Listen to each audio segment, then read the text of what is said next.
नमस्कार मित्रांनो, स्वागत आहे आपल्या ब्लॉगिंगमध्ये. तर आज काय स्पेशल, तर ते तुम्हाला हेडलाईनमध्ये समजलंच असेल की आज काय आहे तेच थोडंफार तुम्हाला म्हटलं सांगावं. आता इथं काही मी ती फक्त रेकॉर्डिंग करत होते, बनवत होते आमच्या शेजारच्या आजी. त्यांनाच आम्ही बोलून घेतलं होतं. आणि हे बघा, ते मासवडीमध्ये घालायचं हे मिश्रण होतं. त्यांनी डायरेक्ट म्हणजे बनवलं होतं आई, तर त्याच वेळेस मी पण रेकॉर्डिंग चालू केली. आणि हे मासवडी वगैरे ना आमच्या आजीला खाऊ वाटत होती, कारण म्हणजेच माझ्या वडिलांची आई. एवढ्या मासवड्या बनवून झाल्या होत्या आणि हिंदवीचं बघा डोळ्यात काहीतरी गेलं होतं. आणि बघा त्यांनी लाटलेली आहे. आणि त्यांनी मिश्रण त्यांच्याप्रमाणेच टाकलं. त्याला किती लागतं काय लागतं ते पण आपल्याला काय एवढं समजत नाही, त्यांनीच टाकून घेतलं. आणि हिंदवी खूपच मध्ये करत होती, का तर तिला पण ह्या मासवड्या बनवायच्या होत्या. हे एक तर आधी आपल्यालाच जमत नाही आणि हिला कधी जमायचं म्हणलं. जमायला काय सगळंच जमतं, पण आपण कधी ट्राय करून बघत बसत नाही.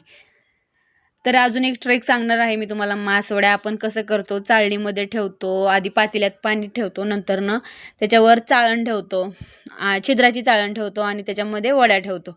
आणि नंतर त्याला कसं असतं माहिती आहे का, तुम्ही काय करता की त्या वड्यांची काप करता तुम्ही आणि नंतर तुम्ही त्या चाळणीमध्ये ठेवता. तर ही पद्धत खरं तर चुकीचीच आहे बरं का, की जे आपण आधीपासून करत आलेलो आहोत.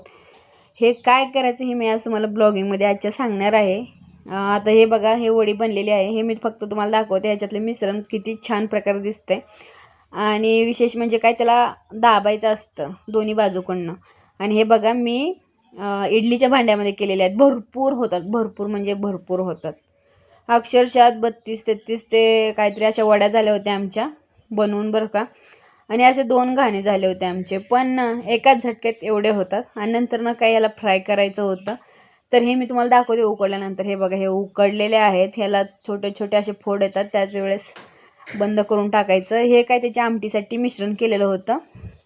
आणि थोडं वडीचं वगैरे जे मिश्रण असतं, जसं की त्याचा खोबरा मसाला जो बनवलेला असतो तोच फोडणीच्या भाजीत टाकायचा आणि त्याचीच फोडणी द्यायची. छान लागते, एकदम मस्त आमटी झाली होती खरं तर.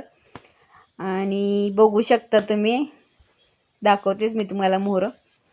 ढेंटडॅन बघू शकता. आता याचा रंग बघा ह्या आमटीचा.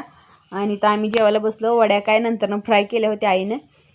डायरेक्ट जेवायलाच बसलो होतो आम्ही, कांदा वगैरे घेऊन.